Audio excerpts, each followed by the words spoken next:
Hello అండి. Welcome to my channel. ఈరోజు వీడియోలో మనం ఎండు కొబ్బరితో పోలేలను ఏ విధంగా చేసుకోవాలో ఈ వీడియోలో చూద్దాము. మా ఛానల్‌ని గనక ఫస్ట్ టైం చూస్తున్న వాళ్ళుంటే వీడియోని లైక్ చేసి సబ్స్క్రైబ్ చేసుకోండి. ముందుగా గోధుమ పిండి తీసుకొని అందులో కొంచెం ఉప్పు వేసి చపాతీ పిండిలాగా ముద్దగా కలుపుకోవాలి. ఈ విధంగా మెత్తగా కలుపుకోవాలి. ఇలా కలుపుకొని పక్కన పెట్టుకోవాలి. ఇప్పుడు ఇలా ఎండు కొబ్బరిని ముక్కలుగా చేసుకొని మిక్సీ పట్టుకోవాలి. అందులో కావలసినంత షుగర్ యాడ్ చేసుకోండి. ఈ విధంగా 2 టేబుల్ స్పూన్స్ యాడ్ చేసుకున్నాను. చేసుకొని బాగా కలుపుకోవాలి. సో, ఇప్పుడు దీన్ని కూడా పక్కన పెట్టుకోండి.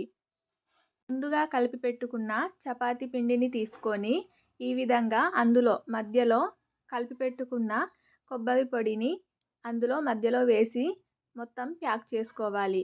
ఇలా మనము ప్యాక్ చేసుకోవాలి. ఇలా ప్యాక్ చేసుకొని సేమ్ చపాతీలాగా అద్దుకోవాలి. చూడండి, సేమ్ ఇలా ఒక కవర్ తీసుకొని ఆయిల్ రాసుకోవాలి. సో, ఇలా ఆయిల్ రాసుకోవడం వల్ల ఈజీగా ఇలా చేసుకోవడానికి ఈజీగా ఉంటుంది. ఈ విధంగా సేమ్ చపాతీ లాగానే కాకపోతే కొంచెం మందంగా చేసుకోవాలి. చేసుకున్నాక పెనం వేడయ్యాక పెనం మీద ఆయిల్ వేసుకోవాలి. ఆయిల్ వేసుకొని ముందుగా చేసిన ఈ పోలెను అందులో వేసుకోవాలి. ఇలా వేసుకున్నాక చుట్టూ ఆయిల్ కానీ లేదంటే నెయ్యి కానీ వేసుకోవాలి. నెయ్యి వేసుకున్నా ఆయిల్ వేసుకున్నా బాగానే ఉంటుంది. సో, మీకు ఏది ఉంటే అది వేసుకోండి. ఇలా చుట్టూ 2 సైడ్స్ ఆయిల్ వేసుకొని బాగా కాల్చుకోవాలి.